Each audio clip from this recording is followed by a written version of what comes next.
then we'll kick off the session. So let me just do a quick run through for those of us who are here who do not know TribeReach. Basically, TribeReach is a non-profit. All our programs are free. What we do in partnership with other collaborators, like here today, this program that we've been having and we're going to have for the next 2 more weeks,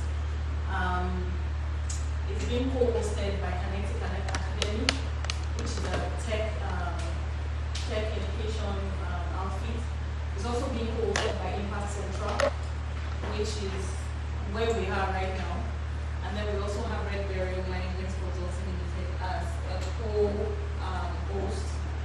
So basically, TribeReach, as you can see, we say entrepreneurship, career mentorship, technology, life skills, and leadership skills. What we do is basically to help unemployed graduates get a better footing, in the labor market or in the economic space. So that's what we do, and we offer our services in under 4 platforms. We have the Entry Tribe. This is where what we teach basically on that Entry Tribe is enterprise development, from ground up to starting your business and then to scaling. We're also a community, so we work alongside other members of the community. So again, like I said, we offer our services to unemployed graduates, and that's what we do. And our aim is to reduce unemployment, again, 1 graduate at a time. Then we have Tech for Work. Under the Tech for Work, we do trainings. We offer capacity building courses on tech skills that are needed in the labor market, or for you to stand alone, as a business owner. And then we have the Tribe Lead Cafe. This is like we do it in form of like hangouts. It's a leadership cafe. We have coffee together. We talk about leadership issues. We, come up with topics that addresses the challenges that members are having in their various workspace or wherever they find themselves. So it's open to everybody. Usually we do 80-20 male to female to male. But for this class, I think the males for this, yes. 80-20. Yes. Which one is 80? Female 80-20 male. Because we are trying to bridge the gender. So another thing is we are trying to bridge the gender digital divide. There's a divide between the men and the women when it comes to testing. So for this class, for example, we gave 80% women scholarship to participate in the program. But at the end of the day, we only have 2 ladies participating, the rest are guys. So you can see the divide playing. And then lastly, we have the Tribe Learn, which is where you can learn soft skills online, life skills, communication skills and all of that. Sometimes we do it online, sometimes we also meet as an hangout. But oftentimes it is online. There are modules online that you can review and learn. If you have questions, there are resident facilitators that can provide responses to the questions you have. So that is TribeReach. Yeah, that's what we do basically. I don't like speaking, grammar when it comes to the work we do. And then, like I said, our other partners I've mentioned Kinetic Academy, I've mentioned Impact Central, I've mentioned Red Berry Management Consulting Limited. So today we have the privilege, of having Mr. David Sevi Akanbi with us. It was initially, like I said, for the consumption of our small team, but we decided to let it open. So we are quite privileged and honored. My name is Koye. I'm the program lead at TribeReach. And so it's my pleasure and honor to welcome Mr. Sevi here today just to talk to us about becoming an entrepreneurship, a technology entrepreneur. And I'm very sure that being a professor of practice is going to be talking to us in practical terms. Because what we do here is practical. What you take from here, we're expected that, like for this group now, once they leave here, they're expected to start making money from the skills they are engaged. So we're not teaching them from the theory part aspect, but teaching them from the practical aspect of it. And so, again, it's a pleasure to have Mr. Sevi. You have the floor. Yeah. That's the floor. Thank you very much. I would like to first of all appreciate my Just friend. take pictures. So, my friend, my colleague. Oh, I didn't say we've known for So, we work together, for an organization that will try to change my life, change her life, and change the life of so many of our colleagues. So, and since then, I don't think any of us has remained the same since we left the organization. That's very true. So we met more than I think 12 years ago. Thereabouts. that would be 12 years. Yeah. Actually. Yeah. That would be 12 years ago, yeah. So I'm going to start with a short story. So I joined the organization before she did, and it happened that I planned the hiring of new team, and she would happen to be part of the people that we hired. So 4 of them were hired. I think we told one fair share, Yeah. and another guy is a marketer. Yes. So, and there is one guy, his name is Sheye, and he shared office with me. And every Sunday, I will call this guy, and the guy will tell me that, Mr. Sheye, I feel like I don't want to wake up tomorrow. So I said, why? He said, because I don't know what I'm going to meet when I get to the office. Because our boss is a tough man, tough boss. And Foye is somebody that I respect so much because she worked with this man. Not only that she worked with the man, she managed the man. And she's able to kind of broke the man to me. I don't know how she did that. So, but this other guy, she was supposed to be, Foye was executive assistant, she was supposed to be PA. Yeah. So he was supposed to be PA. So, but he would pray every Sunday not to wake up every morning. So when he gets to the, when the guy was And you're supposed to be closer to the man. of course. So when the guy gets to the office, the guy will tell me, I see come, I'll say no. Say, I just pray that something will happen.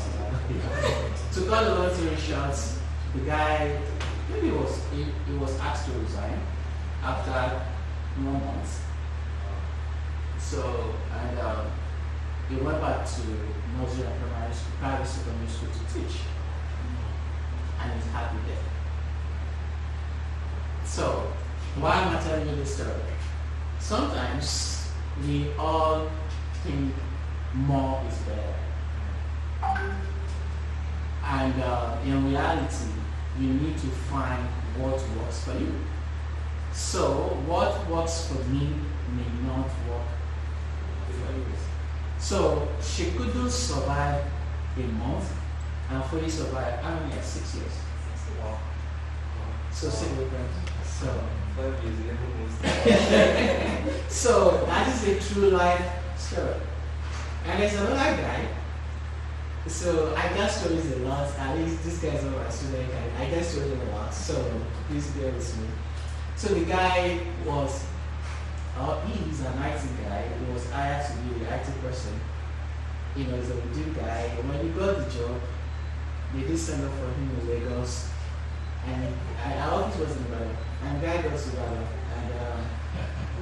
And, I told him, I can remember, have you resigned? He said yes. Did you relocate your family? He said no yet, but he gave the landlord, quickly. He gave the landlord that he was going to leave the house. I was trying to tell him, guy, please calm down, take your time, study the environment, see if this is a good fit for you. Before, he said no, God is in control, blah blah blah. I believe in God anyway. So yeah, he spent 7 days with us, and it was fire. giving testimony in in the the church. church. And his biggest problem was going back to the church where he was being sent for to Ibadan to go and work on the last high school. So my boss paid very well. If not the best in Nigeria, he's going to be among the best in Nigeria, in the private sector. But he's a tough boss. At the end, you can't leave him and remain the same. It's going to change your life. But you have to be very tough to work with him. So why am I telling you this story? Not everything works for you. And in your entrepreneurial journey, that's the first lesson you need to learn. Not every opportunity, not every idea, not every situation is going to be the right fit for you. So if you know that, you've already won the first battle. So finding the right fit. So this is my guy. When he hired me, I'm very stubborn. So there's another enemy competitor. You will find competitor in entrepreneurship. So I'm going to speak in, proverbially. So I didn't visit him. She doesn't like me at all, and I always return the favor to her by not liking her. So that feeling. So Titi was very close to our boss. So she managed to paint me back to our boss that I was not serious. And in all honesty, I'm a jackpot of all, so I'm doing so many side gigs. So and Titi was not cool with that, but I was doing my job. So my boss called me. He said, "Give you one reason not to fire me right now." I said, "Okay, I will give you 10." He said, "Okay, you can start. Time starts now." I said, "Okay. Number one, you cannot find someone with my knowledge, my skill, and expertise that knows this business as much as I do, and I'll be able to deliver, the same way I will deliver within a short time. So if you fire me, you need 3 persons to replace me. And from the business standpoint, that's a bad business decision. So I don't even want to do that." He said, "Get out of my office. Call me DA. DA is our director of my team." And that day he increased my salary.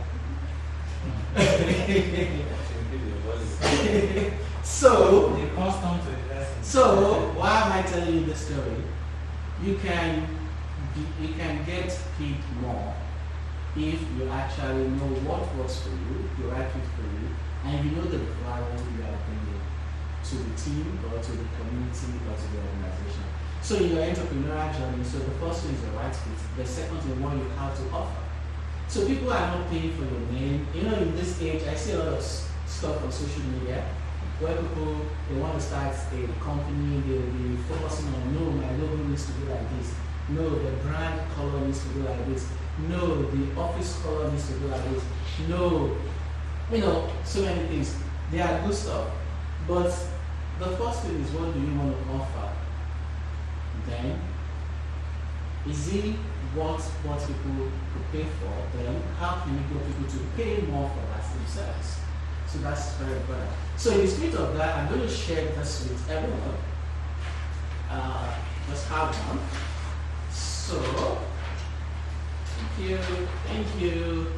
Please let me pass to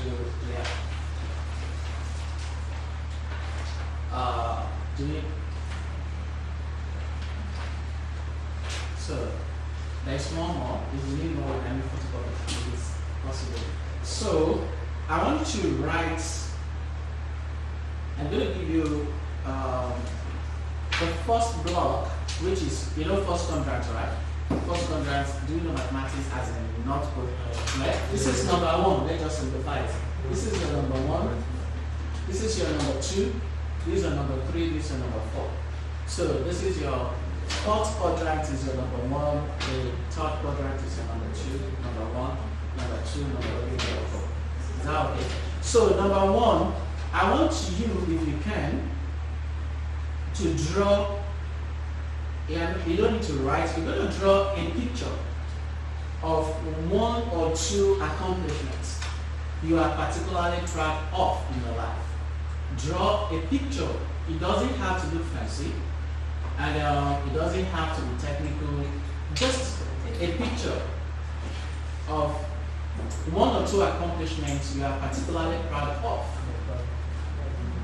So I don't know, unfortunately, I don't have it. So it could be one, it could be two, depending on how much you've been able to accomplish. Just you are proud of. So draw a picture of one or two accomplishments you are particularly proud of in your life. Spectacular stuff. So that's your number one. Remember, this is your number one right here. So draw a picture. So the 17, number two, I want to kind of piece up because we're running out of time and it's not early. So number two, draw a picture of one thing you would like to achieve. Sorry, can you backtrack so that she also gets the first quadrant? Okay, this is the first one. This is number one. This spot is your number one. This spot is your number two. This spot is your number three. This spot is your number four. So 1, 2, 3, 4. So number one, draw a picture of 1 to 2 accomplishments you are particularly proud of in your life. It's not going to be the same.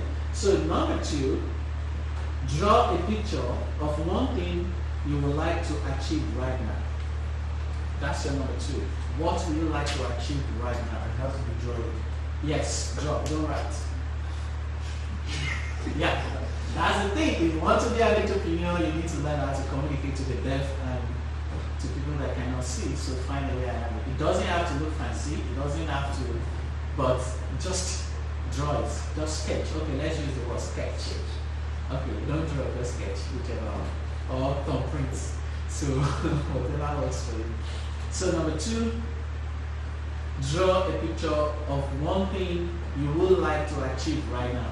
The picture could be an interpretation. It does, for example, if what you want to achieve right now, you want to be the president of the United States. Let's say you want to be the next Buhari, God forbid. So you can symbolize Buhari with Buhari, or you can symbolize Buhari with his staff of authority, or his constitution. It could be anything. So yeah, whatever works for you, just draw it. So draw a picture to illustrate or to symbolize one thing you would like to achieve now. Let's say you want to develop an app, let's say that is your goal, or you want to set up a business. As in just have a picture of the idea, and your picture is your picture. It doesn't have to look like it's your drawing, is not mine. So feel free to sketch if you like, draw a cartoon, so you'll be fine. So okay. Number three, draw a picture of 1 or 2 impediments or barriers that may hinder you from achieving number 2. Your number 2 is what you would like to achieve. Then number 3 is to draw impediments or barriers, things that you think may hinder you from achieving what you plan to achieve. So just visualize it. If the impediment is, let's say you want to become Buhari now, also you want to become the next president and your article, and Wiki is your impediment in PDP, so you can draw a little chart of Wiki, so and just get something that's will illustrate what you're trying to do. So firstly, number 4, draw a picture of 1 to 2 things that may remove the impediments. What do you think can solve the problem or remove the barriers? Just 1 to 2 things. It doesn't have to look fancy. Just something quick and dirty and then.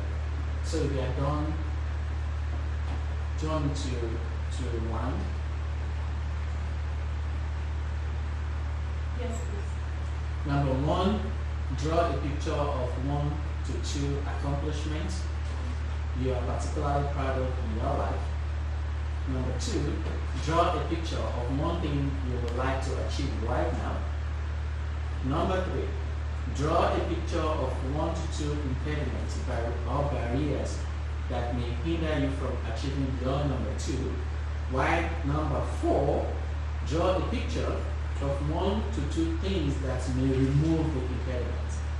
Okay. Anyone? Fast. Drawer. Fantastic.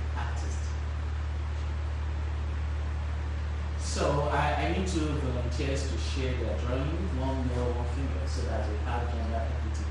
So gender equality, whichever one. So don't overthink this thing, just simple. Don't overthink. But yeah, you know what, you don't have anything to do. Don't copy another person, please.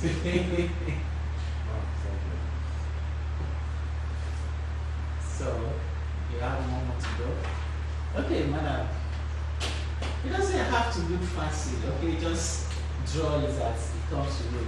Yours could be a light bulb, it could be a book, it could be anything. It doesn't have to look fancy, you know. So who's gonna share? Do you want to share? You're smiling. Right. Come on, yes. No. Okay. Do you know no means next opportunity? So you'll be the second person. So she's going to be the second person to share. So who's going to be the first person? Okay. Who wants to be? Do you want to share? Yes, 2 female, 1 male. Okay. That works. Do you want to share? Yes. Okay. So you'll be number 1, number 2 should be number 3. So start. Yeah, like I'm proud of myself, you know. What are you proud? Myself, like maybe not. Okay. Number 2, Okay. number 3, friends. Okay. Number 3. Friends will be your preference. Okay. Okay. And number 4, myself. Okay, that makes sense. Okay. Okay. I'm working that. Okay, number 2.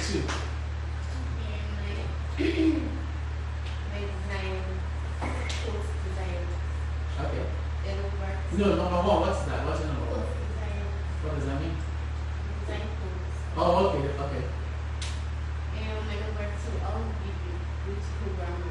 Okay. Money and time. Okay. Then number 4,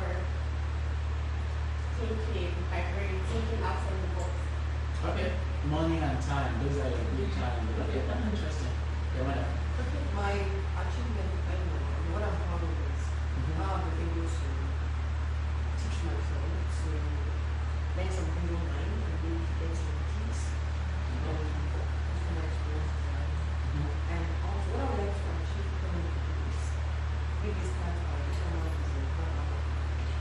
Then my business of speaking that it's clear, be alone, and also let's have a confidence now. The main ones, number 4 is a draw muscles and motivation, motivation as well. That's awesome. That's a great idea. Okay. Any other person? Let's You can go around the class now. You guys should talk. Okay. So, Okay. We have the time. Let me just take a very quick one. My number 1 is impact. Like being able to make impact in the life of others and the community. And my number 2 is Naira and Dollar. it's what? Naira and Dollar. Naira and Dollar. Okay. Okay. So Naira is not because I'm patriotic. So my number 3 is what's a lack of practice. That is my number 3. And then my number 4 is research. So you have to see through the microscope. Okay. Okay, I volunteer on your behalf. Okay, my number 1, what I'm going to achieve. Okay, I make auto video, I test one. That's what I'm going to achieve. Then number 2 is I want to learn fashion design. Okay. Then number 3 is let's say procrastination. Okay. Yes, and then time. Okay. Yes. Then That's number interesting. 4, motivation. Motivate yourself. Okay, yes. I volunteer on your behalf. Thank you. Number 1, achievement. I recently learned a skill between January and now. Oh, wow. And I've made money from it. Oh, That's okay.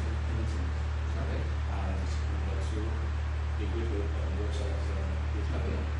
Number 3, that's overthink your life paralysis when you overthink it and then spoil it. Yeah. Then number 4, money and ideas. Okay, that's good. That's good. I volunteer on the line. Okay, my number one is we need to encourage myself and teach, let me say teach myself on how to become a fashion designer. I need to workshop to learn how to swap. And I also do my personal research on skincare. Those are the people I'm very proud of. And my number 2 is for me to have my fashion home and to have like company for the skincare on its own. And my number 3 is money. Okay. And number 4 is to help myself not to give up. That's better. Uncle, your turn. You didn't draw anything. You gave up even from the beginning. No, he didn't give up. He has bigger idea than nothing to the paper. So, That's the idea. okay, your turn, sir. And number 1, God is I'm able to think of anything like I want to, like anything about it, and want to, because like I'm just putting the rest of like I want to do this thing. God will really good. I think I'm able to do something. Like do the work I go through, I'm able to do something. And then number 2, that I want to do more quick. Okay. Maybe number 3, 1, explanation, time, and money.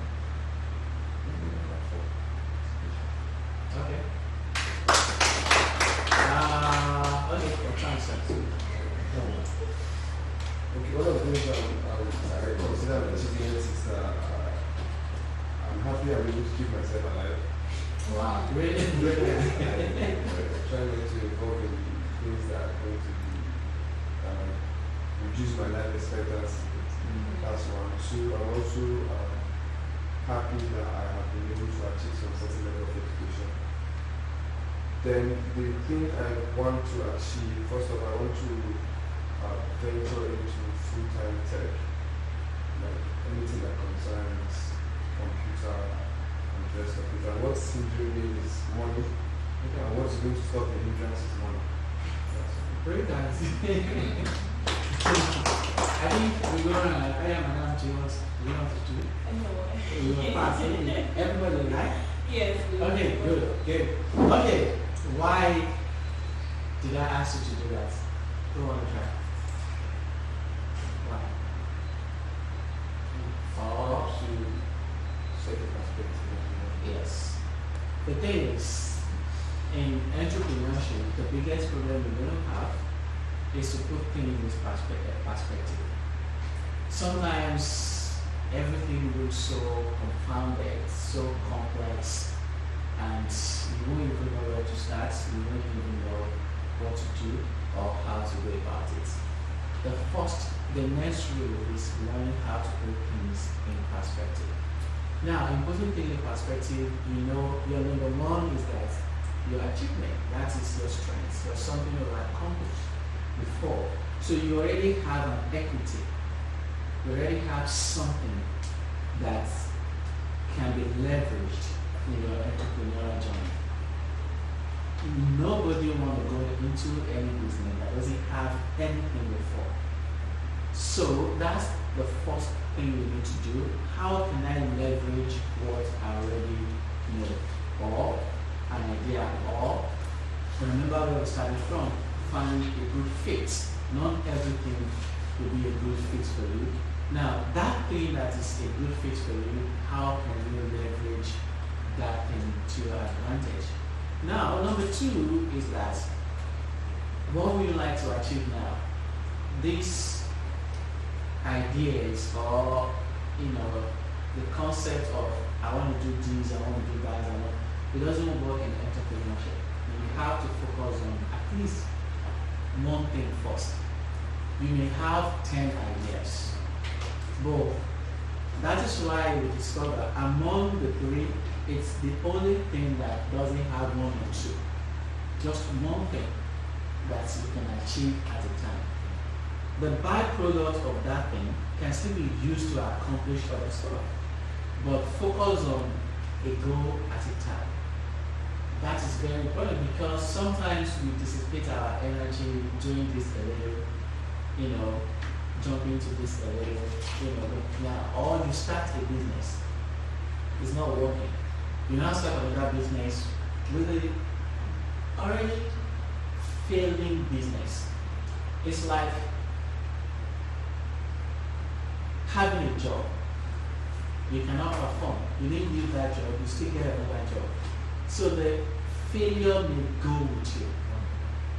So that's why it's better to focus on one thing. It's okay if it's not working. It's okay if you want to kill it yourself, God forbid. But you can take the knowledge, take the experience into something else. But don't jump around too much. And it's very common in tech world. There are so many popular catchphrases, new trend things coming.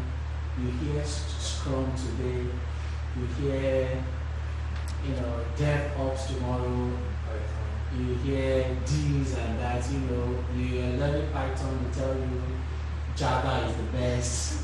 So you started learning Java and said, no, this new coding is the best. So eventually, nothing comes out of it, right? That's one of the best way to fail. So when you begin to dance around. So if I were you, focus on one single programming language, master it. Once you master it, then it can help you to focus into other areas. That doesn't mean you should stop there, but get it, at least get that one first. Then you can move to something else. That is very important. Now, I heard money, as a problem. I'm going to submit to you, money is not a problem in entrepreneurial journey. Money is a waste of a problem.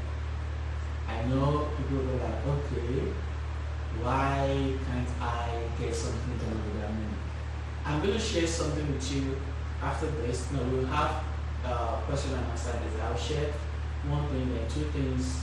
Then I'll share a concept of getting money, how to launch your business, how to start a business to get money. Instead of, don't focus your energy chasing money.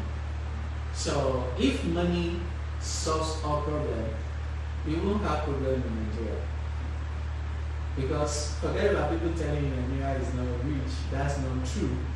We have spending problem. So we all know how to use the money very well. That's the problem that's Nigeria. There's money, I can tell you there's money, especially in this city you guys are in. Come on, there's money. So don't focus too much on the money. Now, I hate procrastination. Yes, it's normal for us to procrastinate. It's just normal. So don't beat yourself too hard that you procrastinate. I procrastinate a lot.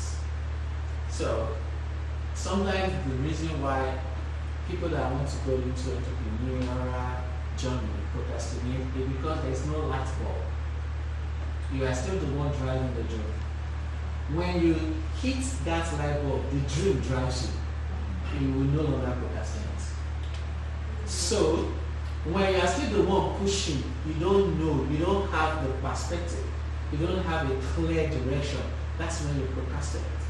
By the time everything sinks and you can see the prospects, you can see the money you can make, nobody will wake you up before you wake up. Because the money is there, your brain is working, they have started telling you, okay, this is the evidence of what you can achieve, you will no longer procrastinate. So if you are still procrastinating, it's because you've not been able to articulate to, kind of like get that light bulb. That's why. So just keep searching. It's okay. So as barriers, I still hear lack of confidence, right? Trust me, there's never going to be a time when you will be 100% confident about what you want to do. It's normal. The difference between those who do it and those who didn't do it is because despite their feeling, they still try. The feeling will always be there. That's the truth. As a matter of fact, when I was coming this morning, I was like, what am I even going to say? Will I even know what to say? So that's it. And I have taught thousands of students, as in thousands of students in the United States of America. And I still felt this morning like, wait a minute, what will I even say? So don't ever think there's going to be a day that you won't feel. And you can ask her, no matter what. So it's normal, you will feel that way. But the difference between those who get something done and those who couldn't get anything done is because even despite the feeling, they try. So they are able to.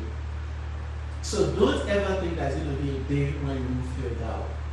However, you need to find a way that, in spite of the feeling, the dream should be able to push you and still going to get it done anyway. So the feeling doesn't even matter anymore.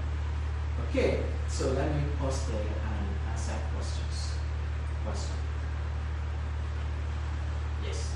So always believe that for you to become an entrepreneur, you need capital. You just said sometimes money is not needed. So I'm having a dream to code or to go into coding as a business, and I cannot afford the system. Okay, God knows systems are very expensive these days. Yeah. And you want to do, that's where your dream is. Yeah. So sometimes you're forced to have to change your dream because you could not form what you have in mind. Okay, that's an excellent question. When we are talking about capital, we need to, I don't want to go too much into the theoretical definitions, but we are talking about capital, we need to distinguish between capital and let's say tools or resources. So you need tools, you need resources, but at that time you are not going into entrepreneurship, you are going into personal development. That is the level of you needing a computer to go to learn. At that time you are not actually entering entrepreneurial journey. Have you read this book, Rich Dad Poor Dad? You know, you can categorize business, entrepreneur, income, money making into four. You have the time when you're just an employee. That is the first, the fourth quadrant. You're just an employee. Then the third quadrant, then you become self-employed. So self-employed is when you become an artisan. So you are no longer hired by a company. You go about doing your business, you're getting paid for that. So you are self-employed. Now the next phase is an entrepreneurial journey or small business or whatever you want to call it. That is when you are building a team to solve a problem, to sell a product. That is when entrepreneurship begins. So people forget about when you are self-employed, you are not yet an entrepreneur. So that's what people don't understand. So the first level is you being a self-employed. Yes, you need money for the tools. So in that situation, you need money because you still need to get a laptop. But don't mistake that with entrepreneurship. Entrepreneurship is when you are able to build a company or a product or services to help people, and you're not the only one doing it. People do it. You have some teams. You may still be part of it. That is when you start an entrepreneurial journey.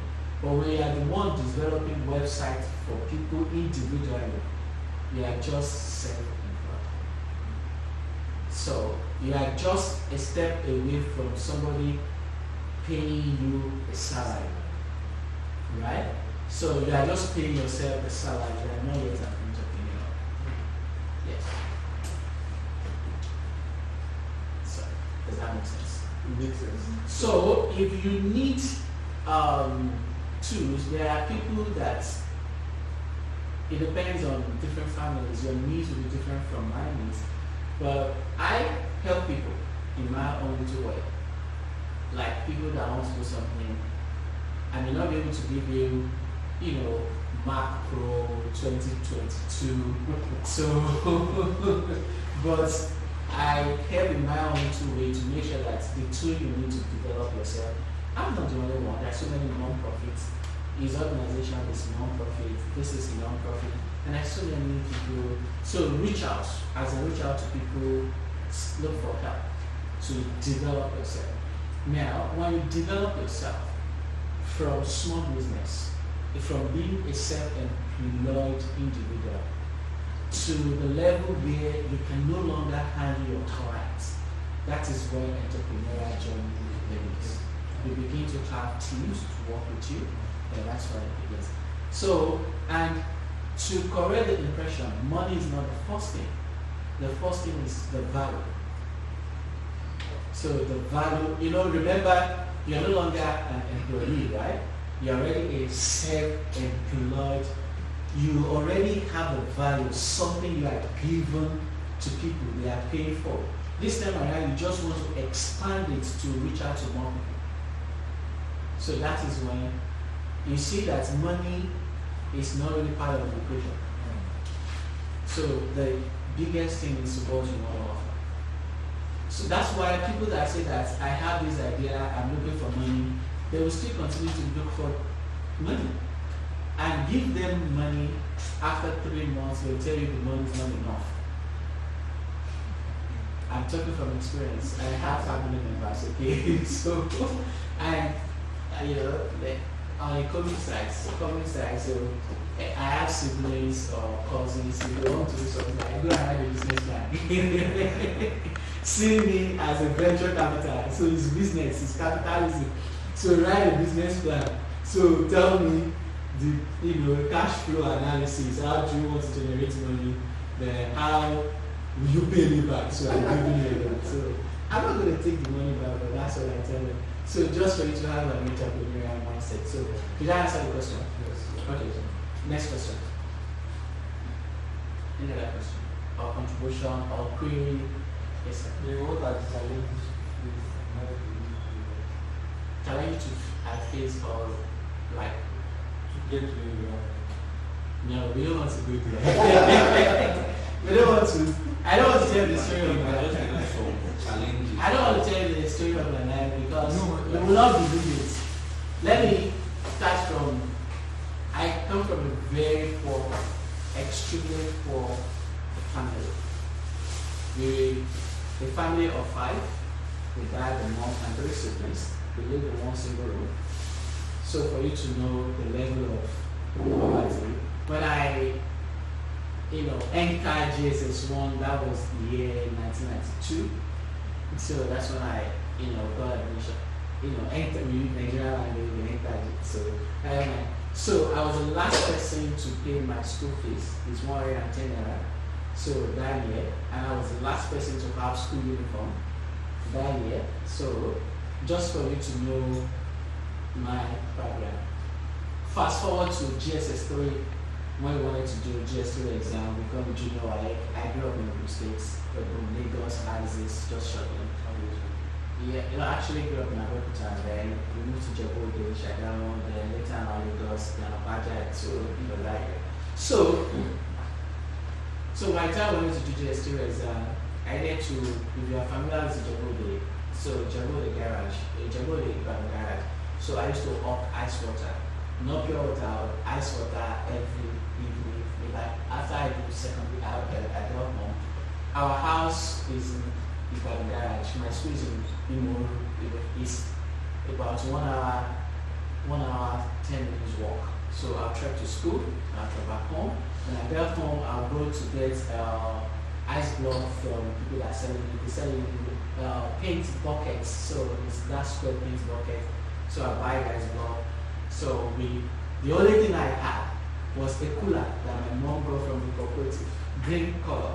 So I'll buy the block, I'll make ice water, the manual plastic nylon. So there's 100 in the nylon. So sometimes 99, sometimes 101 because I can't.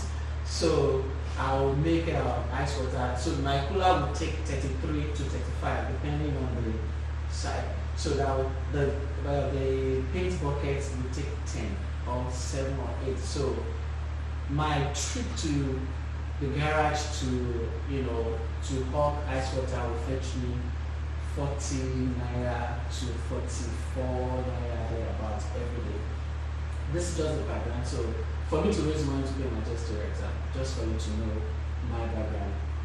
Then fast forward to a couple of weeks after that, I always do my job well. That is my interest. Anything I want to do, I want to do it well. So I was a secondary school student, polished a little bit, even though infested with poverty, but at least polished to some extent. So my cooler is very neat, my paint bucket is very neat. So those commuters, they will prefer to buy from me because my ice water is clean.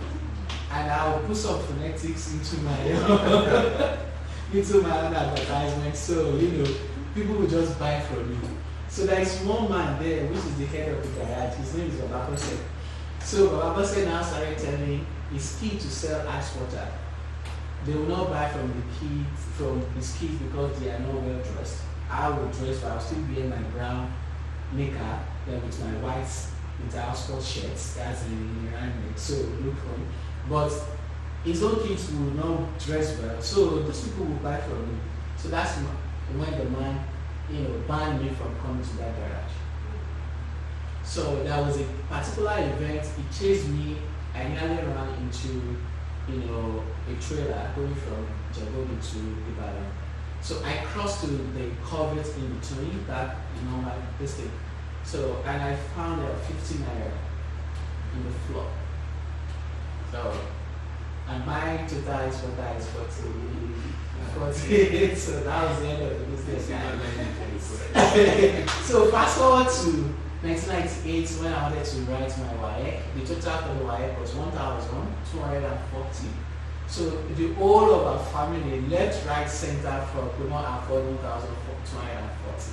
So I came to Lagos, did some few conductor in Abaja, so I got some money, my uncle had no money, so I was able to get 1,000 there.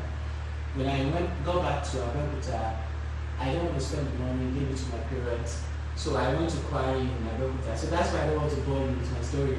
So if you are familiar with Ogun State, you do a lot of quarry, you break stones into marbles to use to do construction. So I eventually raised the remaining 240. But by the time I raised 240, my parents had finished spending 1,000. So that was why I was the only person that could not write YA between 1998. So I left the school and I went back to SS2. So I did a lot of wheelbarrow pushing, manual labor to get back to secondary school, SS2. Then I just a little bit of family there. I told them a chapter of war. I do everything to survive. I didn't commit no crime. So eventually, two of my classmates, they borrowed me money, had money to me for me to write my wife in the year 2000. So that was the first time the deep nepo died. So yeah, 1998, 2000. Okay, classmates, you see. So that was the first time the deep nepo. So I didn't have my English. I have English in English. But fortunately, I passed NECO. So that's the only result I have. I was match NECO and why I got to be. I didn't bother to write another one because I borrowed money to write this one too.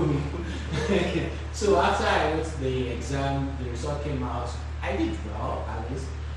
Fast forward, I did admission to Federal College there. So the school fees was 10,600. The whole of our family, we couldn't get it.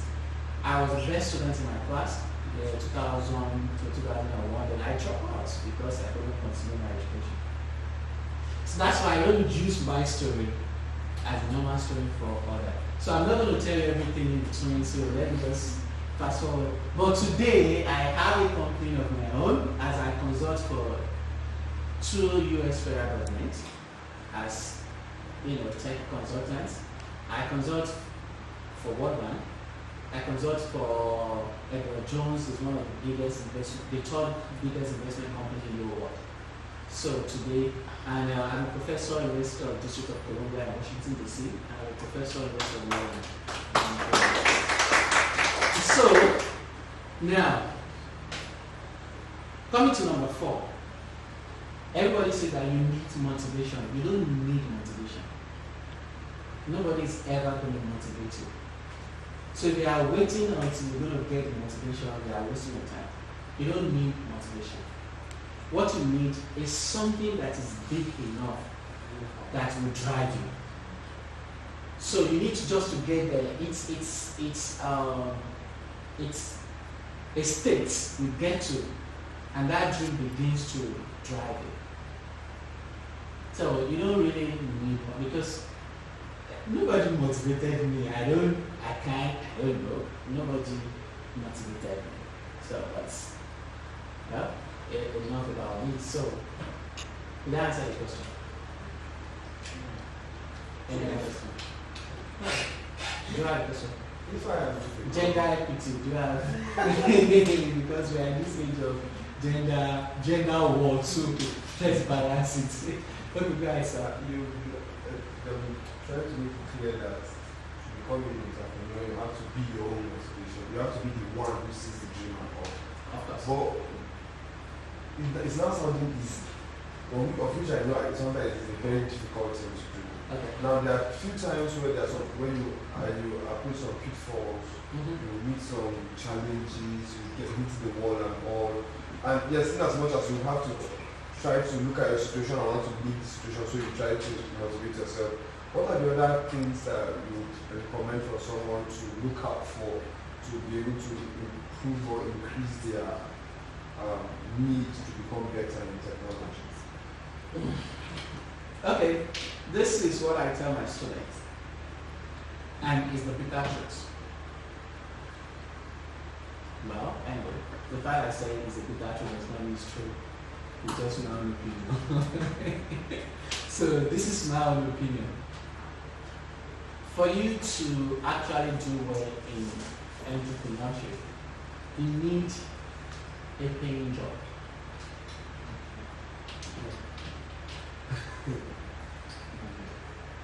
You need a paying job. But not necessarily a paying job. You need something to put food on your table. Let's put it that way. It may not necessarily be a paying, paid employment. It could be you are driving Uber. It's still a job, right? Or boats or whatever you scale. But what am I? In Maslow, I don't want to go into hierarchy. So first of all, you have your basic taken care of first.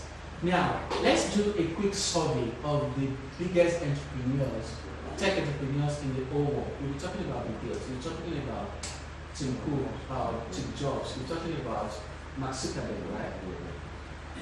All of those guys, you will hear that almost all of them drop out of school.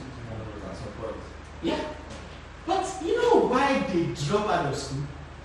Because food, sustenance is not an issue. Mark Zuckerberg was a Harvard student.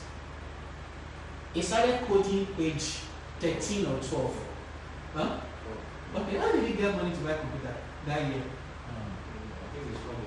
That's the point. I don't want to. So that's the thing. So if your parents are not rich enough to send you to Harvard or Oxford or Princeton or Brown, you are not part of the ruling class in this city, right? And you want to go into entrepreneurship, you need a place to innovate. They call it entrepreneurship. First of all, innovate in the place where you are right now. How did I start my work? I don't want to bore you with the story.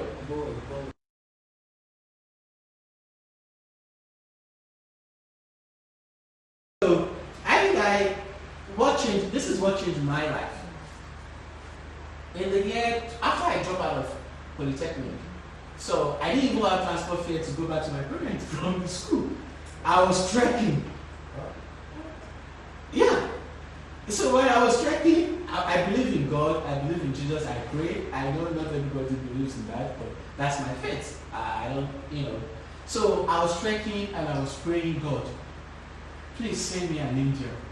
Because the road, the journey is very far. So, and I was going, and a man parked in front of me. He said, "Where are you going?" And my parents were in Oshun, Oyo State. So, and I'm from Ede to Ogumosho, if you're familiar with Oshun and Oyo State.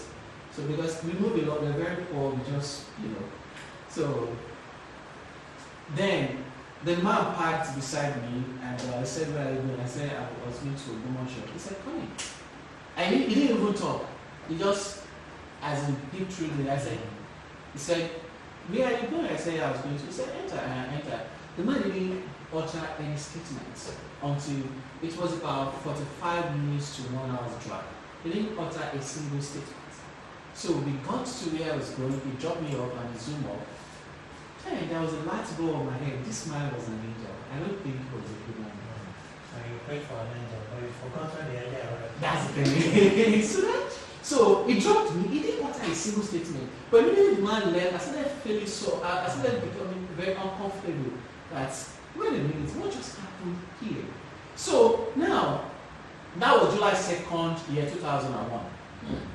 So I remember the dates because they are very important to me. so July 2nd. So the whole of July, I didn't do anything. I cried, I wept. All my friends were in school. I got back home. The whole of July, I cried. But I didn't do anything. So August, I started thinking, okay, what's going to be the next step? So we went in Ogumosho. I wrote application letter, and every day I would walk from the post of the city to another post of the city. Every shop on the road, I would drop an application. So, and I decided the company that hired me, that calls me first, I will go for it. So, fortunately or unfortunately, the first call was a laundry firm. So they hired me to iron clothes. So I'll go there to work in the morning, I'll close 6 p.m. just to iron. That's see all this ironing you do, that's by the time you iron clothes, by the time I close in the evening, I'll be on my feet standing. And so I'm so tired. But I had my dream. If I was going home, I would see places I was like, one day I'm going to buy this whole place and have my own gym of company. So this would be the photography section, printing section, video. I have crazy dreams. I will have TV stations here and there. So, but I did my job very well, even as a laundryman. I told you that is the gift I have. Give me anything to do, I want to do it very well. That's me. So, and that helped me. So I was hiring, and my boss asked me to go and buy food for them. I really want to go and buy food. Like just they hire you, they turn you to a messenger, so kind of stuff like that. But I'll go and get him food. Then I was going to get him food one morning, and I saw an advert from a computer shop. They were looking for office assistants. Then I applied. So when I applied, then they asked us to come for an interview. So when I got there, we were 11. And I look at the remaining 10, I just pity them in my mind. Like, you guys are wasting your time because I'm getting this job. Whatever is going to take, I'm getting this job. So I read, did everything. And this is 2001. That is 21 years ago, right? And so, I just picked up, then fortunately I got the job. My job was to clean the office, clean the computers, answer phone calls, receptionists, go and get food, mop the floor. That was my job. So I'll get to the office very early. So I started January 4, 2002. So I will go to the office very early to clean the computer and then to start learning how a computer operates. Because office assistant, I don't have access to the training or whatever. Then my boss asked, he has a sister, and we are boys, so I started, kind of like, I started moving closer to the girl, boys and girls stuff. So, and together we will wait after everybody has left. I didn't tell the girl anything. I just say, girl started teaching me computer. So she has access to the place, because I became her friend. So things happen. So she started teaching me computer after closing. So she would teach me. I'll stay there till we close 6 p.m. I'll stay till 8:30 to learn Microsoft Word. And so no PowerPoint. Then it's just pure Microsoft. So Monday, I'll come. We're supposed to open 8. So I'll check from my house to the place, of course. Or I need the transport fare. So I was looking 2,000 naira was my salary. So I'll come very early, like 6:30. So I really want to open the office, and I'll just learn computer before students will come for training. That's how I do it. Now, an incident happened that changed that. I got to the office one day, and all the office computers have been stolen away. I remember I was the first person to get to the office, and I was really the last person to leave. And I was the only one that was not really part of the family business. So they wanted to lock me up, blah, blah, blah. And my boss said that, they should leave me. And that's where I started learning the lesson of life. My boss stated as a, outside a statement that changed my life. He said everything that was stolen came from his head. In as much his head is there, nobody will steal his head. He will reproduce. Today, you need to see the place. So it was a light bulb for me. Even they need the police. They said, no, it doesn't need police. And I went to service. I said, Oga, I'll be learning computer. And I want to serve you. He said, how? He said, go and type this thing. I'll type it. I said, beyond typing, I can do graphic design. You can ask me if me, I'm a guru. I used to be a guru graphic designer. So he said, really? He gave me a flyer to design. I designed it. I was like, wow. That is what changed my career there.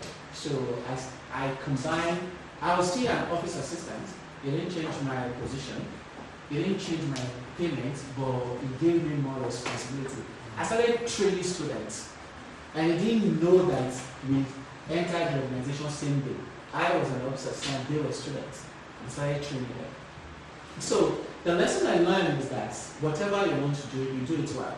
But my point is this: if you are hired and you are being paid, you can innovate from within. So when you innovate from within, you know what works, what doesn't work. You know the ideas you can leverage, you can kind of like expand on. That is where I started working, make LaTeX students, I'll do poster for them, printing, stuff like that. I left when I left him, I didn't have money to buy a computer. That's another story for another day. Let me shorten it. So I talked to a friend, his uncle had a computer that he bought for his kids. This is the year 2002. Remember, how many people have personal computer in 2002, 20 years ago?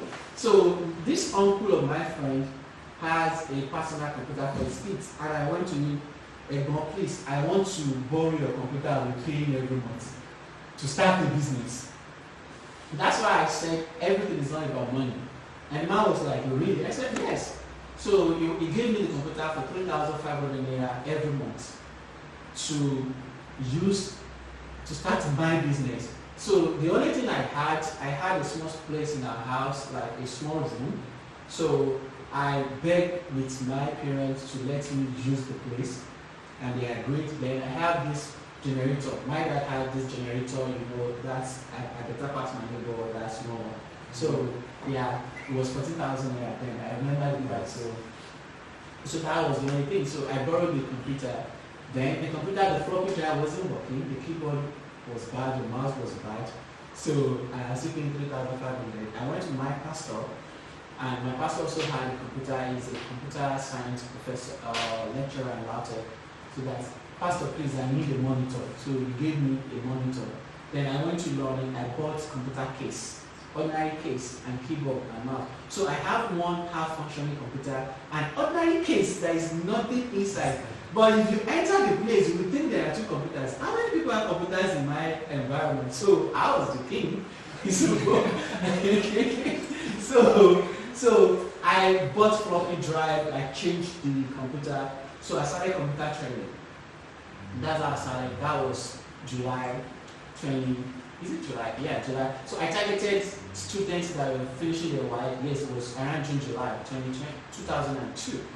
So I made flyers, went to secondary school that don't waste your time after life before results. Get skill, get computer training. That was the message. So went to all the secondary schools. I got 10 students, and each of them paid 5,500 for computer training. Oh, that's how I got my first computer. So yeah, and when I got my first computer, I didn't return the one that I got because I wanted the place to look. How long do you have? I think about Let's come on, minutes. yeah. Okay. This is one for 7. Okay, let's. There's some cool stuff I'd like to share with you, so don't let's waste time with story. So anyway, I made the place look bigger. Other people started bringing computer. They would buy, they would come and drop it. I would pay them every month, so I had a bigger business. So remember, money was in the first thing. The first thing is what I've learned working for somebody. You know, it helps me to know what works. And I didn't steal one single customer from my boss. That is very important in reality. My boss later gave me a big, nice table. He said, "You served me very well." Most of us will leave our bosses, you know, because we think we have a role idea, and you will still meet them later. So, yeah, like my boss, I didn't have a good relationship with him when I left. So I was talking to Bolade yesterday, like, okay, I need to go and see Fashion as our boss because I didn't really want to good nuts. Because I was like, I'm going to America, I used and I left, so yeah, that's not good, that's a mistake, you don't want to do that. So that's how I started. So, any other question, you know, Mr. You asked me the question, right? Okay, so any other question? Female people, you know they ask questions. So you say I that. wanted to ask one question. Yes, go ahead. But since you said you travel, I wanted to ask, how do you overcome the location barrier? How do you penetrate to the foreign scene? Start getting contact? We don't want to go But into since that. you said you travel, because we understand that there's always a limitation in Nigeria for us to get, I don't know how to call it now, being an entrepreneur, getting foreign jobs. Maybe I can answer that. Yeah. You know, because for me, 90% of my clients are not in Nigeria. So I think what helped me, so let me use exactly what helped me. It was chance meeting. So that is why it's important that when you meet people, you leave an impression, right? So it was a chance meeting. Somebody came from the US and another person said I should go with her and everything to meet the person, just to welcome the person. So I left. Then I was living in Ibadan. I left Ibadan to go to Lagos to meet with the person, and then we went together to meet the woman that came from Ibadan and from the US. When I saw the woman, it wasn't what I was expecting. I was expecting someone, you know, big and all of that. So, but maybe because of the fact that I've learned not to always look at the surface, I look beyond the surface. So I clicked with the woman, and when she was leaving Nigeria, she was like, "Oh, okay, I need I need a strategy document prepared, you know." And she just said it. She wasn't going to pay. She just said it. So, well, I went back to Ibadan. I developed a strategy document. I sent to her, and that was it. The next thing was, I have somebody who makes a website to be developed. You develop a website. At that point, I didn't even know how to develop a website. I said, yes, we can do it. Right? So I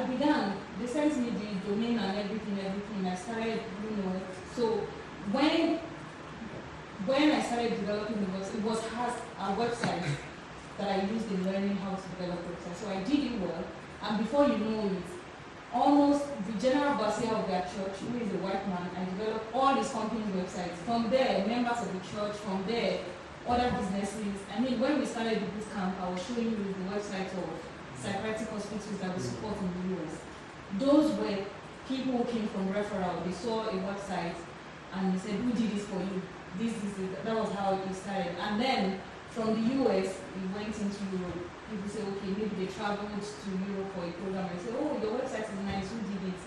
You know, oh, who did the strategy, who did the content for your company? We said, oh, I have someone in Nigeria who does this. You know, so that was how, for the website designing business that we have, that was how it started. For the consulting, that was how we also launched into the international market. So it's all about maximizing the opportunities you have. Some people got connected to international markets from people in Nigeria here. It could be an aunt, someone in the US who needed something done. So I was careful to not project the Nigeria syndrome. That's another thing, because even when our company was referred to other businesses in the US that I've not even known, purely white businesses that I've not even met before, they were wary to do businesses with Nigeria.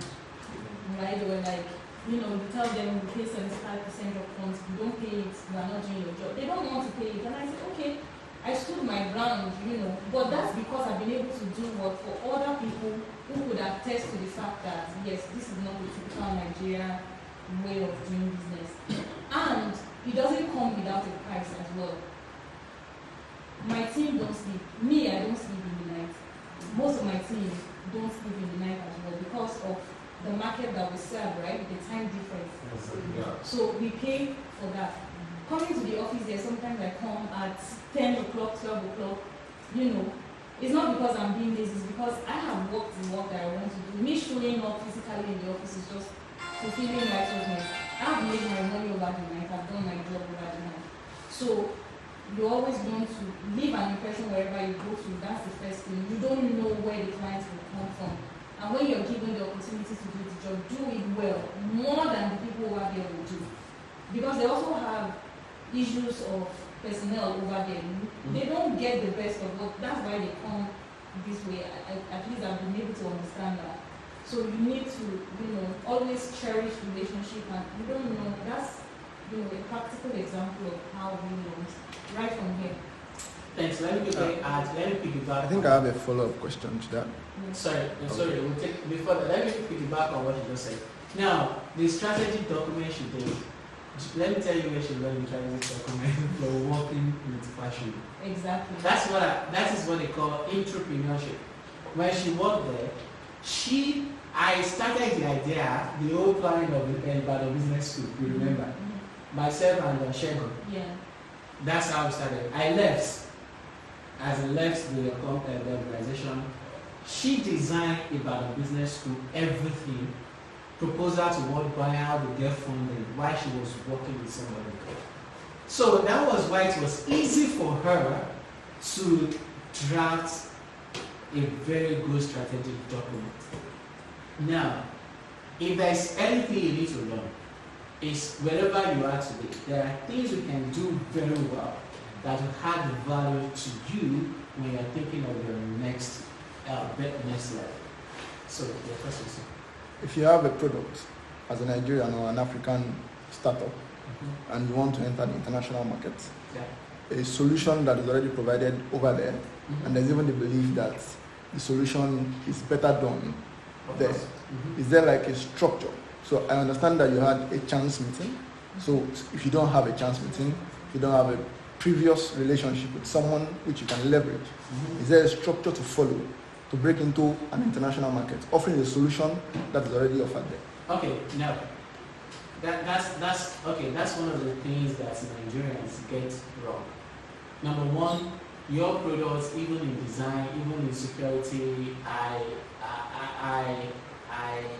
do a lot of work in cyber security, information assurance. Most of our products, digital products, for those that don't understand, digital products, they are app, as in you develop to solve problems, to do transaction, payment, blah, blah, blah.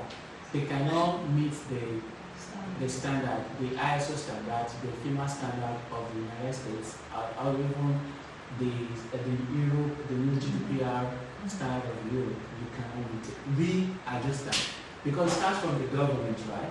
So we don't even have the Privacy Act that Nigeria is using now. It's very porous. They just do copy and paste from other places, so it's not even implemented. That is why so many banks in Nigeria, bank officials, they steal your identity to, they are the one even championing cybercrime. That your money is taken from the bank, they are bank guys. Because there's no solid law. That is another thing I don't want to. So, well, then. But say the company can, like an example, a case study, a company that is registered in the US and is compliant to US. Yeah, that's where I'm going. Registering in the US is not enough. You have to develop your product with some back channel that I don't know how much you know about technology. So let me quickly be technical now. For example, do you have time? So let me use some. Launching into that market is very dicey because of so many reasons. For example, I have some apps that I use. Immediately I step into Nigeria, the VPN will not let me connect. I couldn't do so many things. So sometimes I need to have I have now private VPN that I have to log into before I'm able to get it. So there's so many things that in our information system that Nigeria is not there yet. But how did Paystack, Flutterwave, and all those guys did? What you do in entrepreneurship is that capture your markets, capture your local markets. So it's a game of number, right? If you are able to capture a whole of Abuja, and they want to expand their business here, they will now buy you and integrate you into theirs. So how does it start? Capture your local markets. So don't focus on international markets that you don't even understand the terrain. But if you capture your local markets, then it's easier for them to absorb you. They just pay you off, they retain you as chief technology officer or whatever position they want to give you. Or you just cash out and walk away and create another company like INI. If you're in the tech world, you know INI, right? So that's what they do.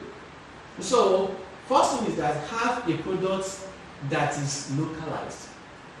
Whatever you want to do, Igbo people will not just buy, because our own business is consulting, it's referral based, right? It's so, and she's been able to build credibility over the years.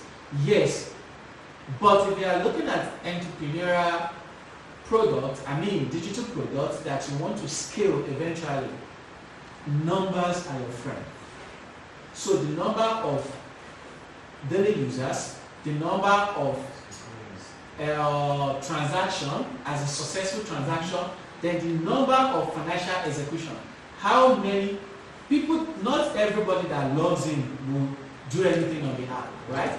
Not everybody that does something on the app will pay for that thing, right?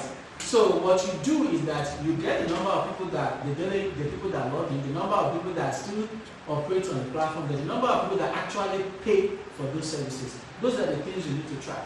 By the time you begin to track those things, there are guys in Nigeria that can package you to do valuation.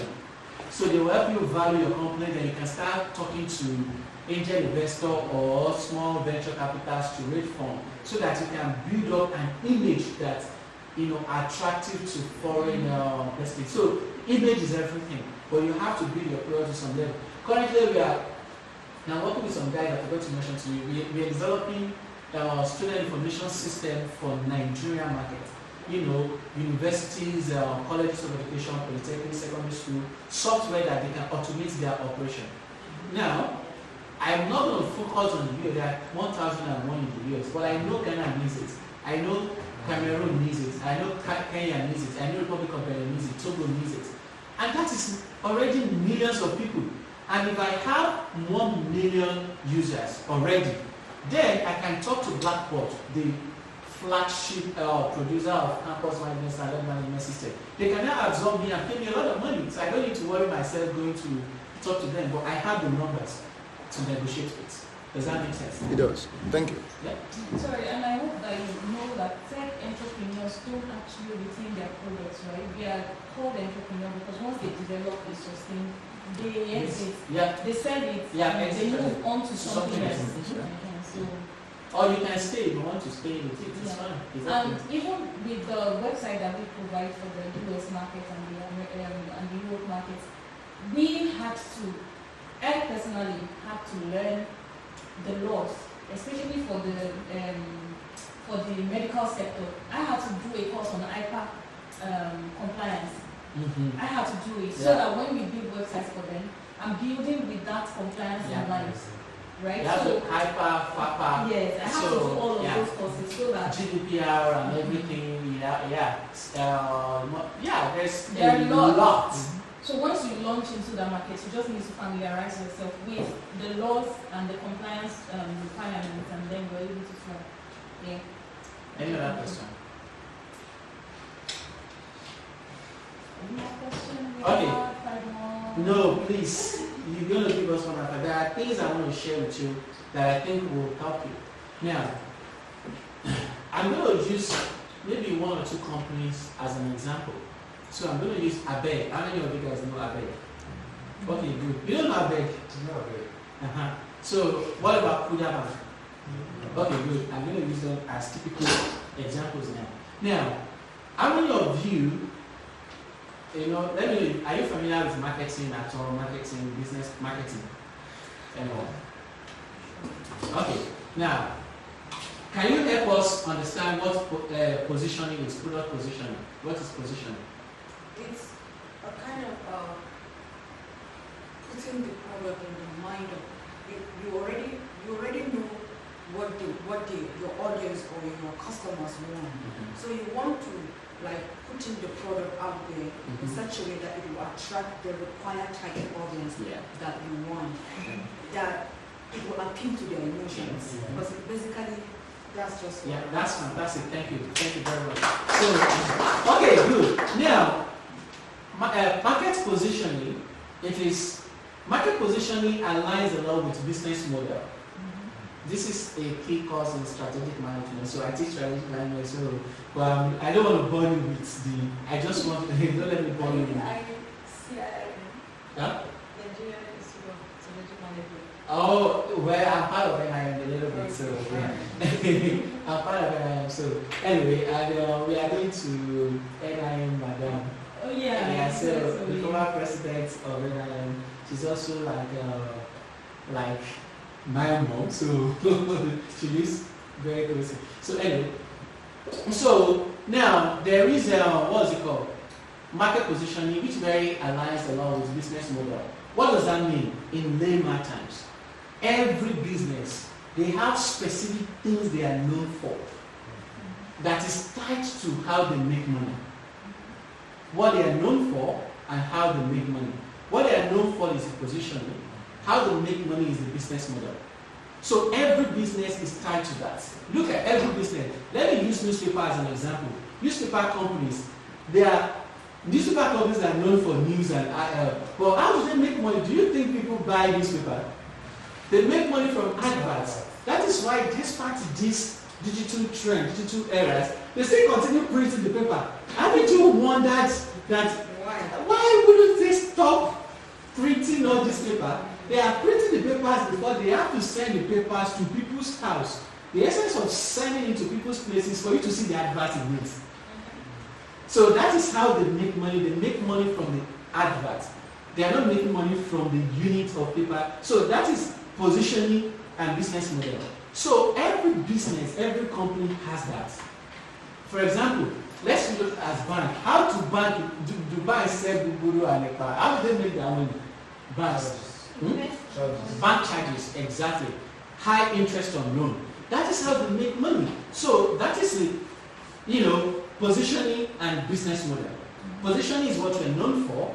The brand, what people see when they hear your name. When you hear GTB, what comes when your fidelity, people have fidelity, That is why every bank you see fidelity, guarantee, trust, prudence, all those things, reliability. what they're known for, then how they make their money, which is the business model. So how they make their money. So when you want to come in as an entrepreneur, entrepreneurs, you have to do what is called counter positioning. Counter positioning is what they spend for, what they are doing. You set your business in such a way that if they should try to copy you, they will start losing money.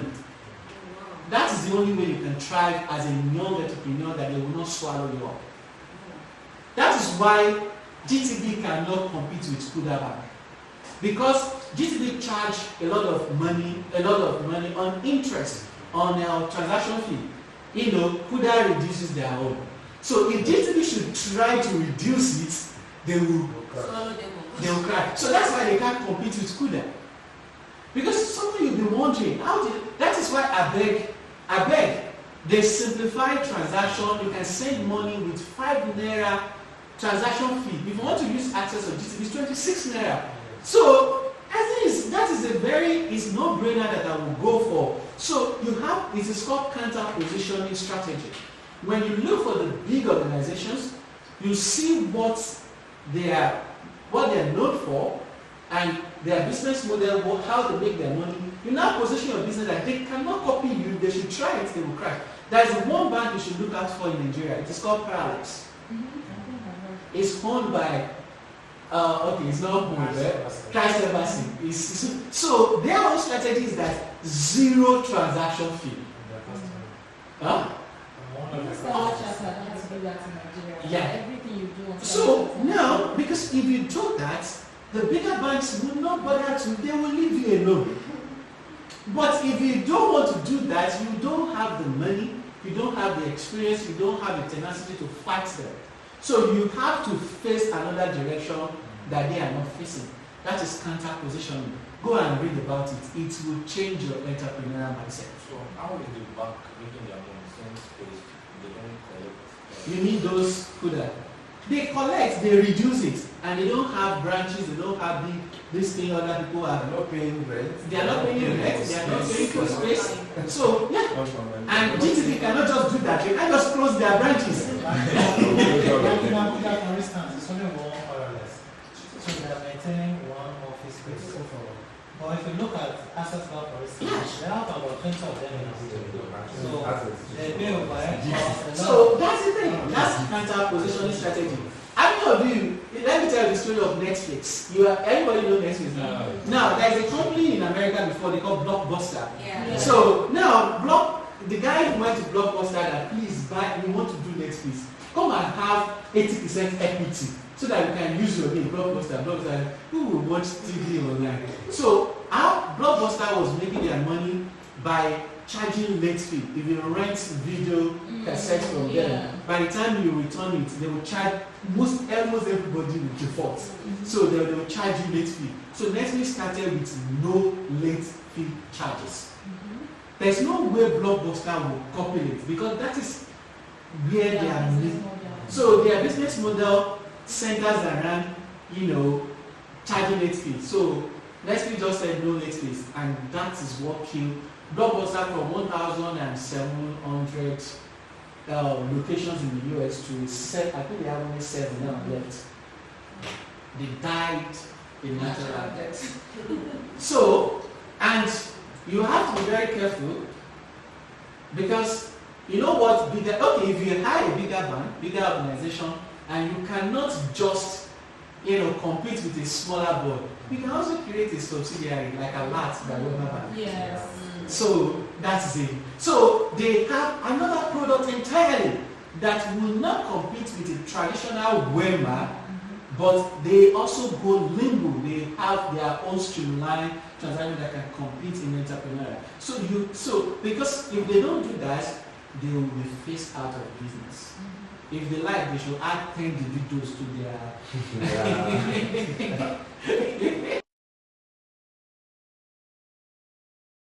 One more, if I may. So one more concept that I think will help you a lot. I call it. I teach entrepreneurial classes as well. So I call it paint dot strategy. Painted dot strategy. Strategy. painted your strategy. By the time you have your all ideas, you think you now all idea. Money is not everything. Don't take investors' money. Don't go start producing. No. What you can do, you can use this strategy. How does it work? It was a research that was conducted a long time ago by a investor of Michigan. You want to create a door here, and you want to know the number of people that pass through that door. Before you spend a lot of money to break the wall, just paint the door here, make it real. See the number of people that want to pass through it. So, if nobody passes through it, you know it's a bad business already. You won't spend a lot of money creating the door. How do you do that in entrepreneurial journey? That is when prototyping comes to play. You will have your entrepreneurial idea that may change the whole world. Don't spend all the money coding. You want to learn Java or whatever, Javelin, or if you don't like Java, I think that's not the thing. If you learn prototyping or what they call user experience, UX design, there are so many apps that I can give it to you. You collect email addresses, as in I can send some things your way. So you do prototyping, the functional prototype of the product. When you do the functional prototype of the product, that is when you demo to potential customers and potential investors.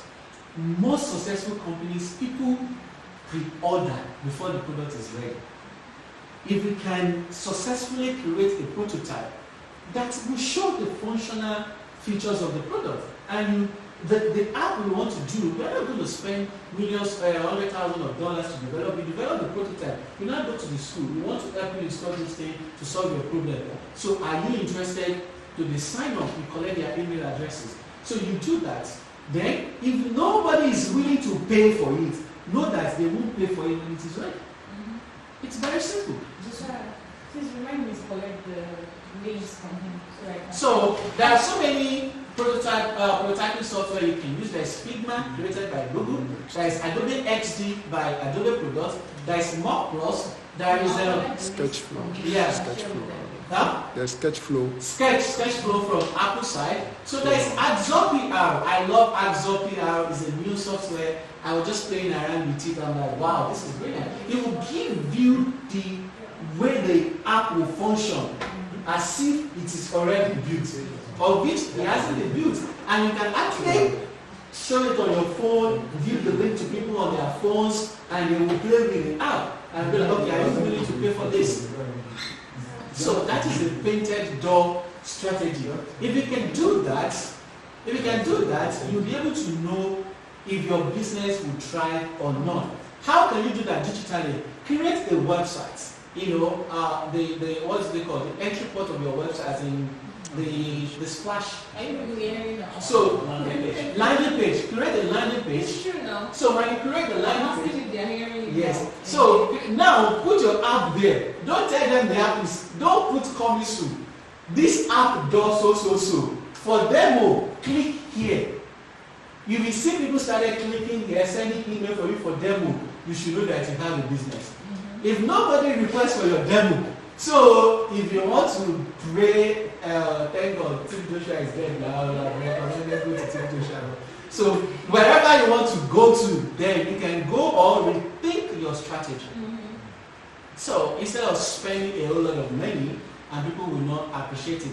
Finally, I know now I'm sounding like Apostle Paul that will say finally I will write like 4 chapters of the scripture. After finally, in conclusion, you can see chapter 5. Okay, finally, I'm going to introduce you to no-code platform, no-code and low-code. As this budding entrepreneur, don't focus your energy on coding. Coding is great. But there are so many platforms now. There are no-code or low-code. That's they already have the plug and play there. Just whatever you want to do, template based, you can create your app with the trial version within 15 days with no coding experience. And you can have it and begin to sell. By the time you start making profits, you start paying those no code. Just try with the trial version. Then, how do you make your first customer? That is another thing. Whatever the app you want to create, like our own, let me give you how you want to do it. You want to give every private school, you want to give them 1 semester free. Use us for 1 semester for free. So by the time you collect the data, you enjoy the service of 1 semester for free. Who tells you you won't continue? So it is called freemium approach. That is why every product there must be a free and trial version. Yes. So if you do no code platform, you will develop a trial version within 15 to 30 days. Your app should be ready as your MVP, minimum viable product that is shippable, is ready. Then you use the trial version. Remember, money is not there now. You are using the trial version. The app is ready. And you use that to market people. This is what I'm working on. Do you want to subscribe? If they say they want to subscribe, the money you make from them is what you go and use to pay the developer. So that is the end of the story. So let's go back to where we started from. Now, if you can draw your this thing. Let's see if it's still going to remain the same. Okay, so Yeah. So let's see if what you do, what you believe. want to go to the last level. Tier 6. Do you still have That one is free. That's an empty one. This is one. So So you backtrack. the first thing is that, which is going to remind us the first thing. One thing you are most proud of, that's the first thing. So the second thing is that you draw a picture of one thing you would like to achieve right now. So let's see what that thing will be. First one is what you are proud of right now. Your accomplishments, 1 or 2 accomplishments you are particularly proud of in your life. That is your number 1. Number 2, Drawing. draw. It's an idea. It doesn't have to look fancy. It doesn't have something to, to just a represent. sketch, an icon to represent. So the second thing is that you draw a picture of one thing you would like to do, to achieve right now. Forget about 10 years to come, okay? Right now, what would you like to achieve right now? So draw that. The third thing, what are the impediments? What are the challenges? What are the barriers that is hindering you? That would be the third thing. Then, how can you remove the barrier? That's the last thing. So let's see if there's a change in paradigm. Let's go. Abib, don't overthink now. So, Don't overthink now. So if you are ready, you can share the difference between where you were before we started and where you are now. Almost there. We don't need it again. We don't need it again.